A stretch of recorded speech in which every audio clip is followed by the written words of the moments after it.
quelles sont vos priorités? Alors déjà, où je suis très très content, je suis maire depuis 14 ans.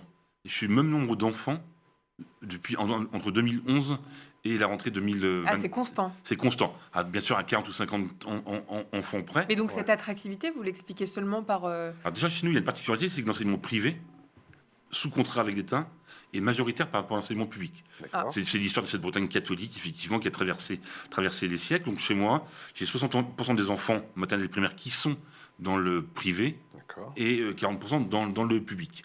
On a une offre de pause méridienne. Les enfants ne sont pas juste là gardés par des ATSEM ou encadrés par des animateurs. Il y a des activités de qualité tous les midis.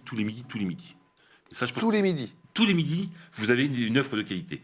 Autre chose, Mais c'est-à-dire, ça se traduit comment? des animateurs, on joue aux échecs, on fait de la peinture, on fait du cirque, on fait... Voilà. Donc il y a le temps cantine et Le temps de obligatoirement une restauration. activité. Pareil, on offre à chaque enfant qui est en CM1 et CM2 10 séances de voile. 10 séances en CM1 et CM2. Et puis, depuis 2 ans, on a mis en place le savoir rouler à vélo. On a 10 séances pareilles pour les enfants de CE2. Donc tout ça fait qu'effectivement, on a plutôt un enseignement de qualité.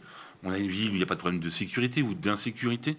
Ça joue aussi. C'est beaucoup pour le cadre, effectivement, et l'environnement scolaire. Ouais. Et puis, on a des écoles publiques, parce que c'est la compétence de la ville. Effectivement, on investit beaucoup chaque année. Alors 700 000, c'était bon le chiffre? 700 000 l'été dernier? C'est à peu près ça, effectivement, de travaux. D'accord. On fait tous les ans dans nos écoles publiques. Là, on est en train de créer un nouveau groupe scolaire et de loisirs Carniole, une nouvelle école, puisque la partie de la ville s'est beaucoup développée au nord de chez nous, au nord de l'agglomération. D'accord. Donc Une école ça qui va sera sortir de terre d'ici février, mars prochain? C'est ça.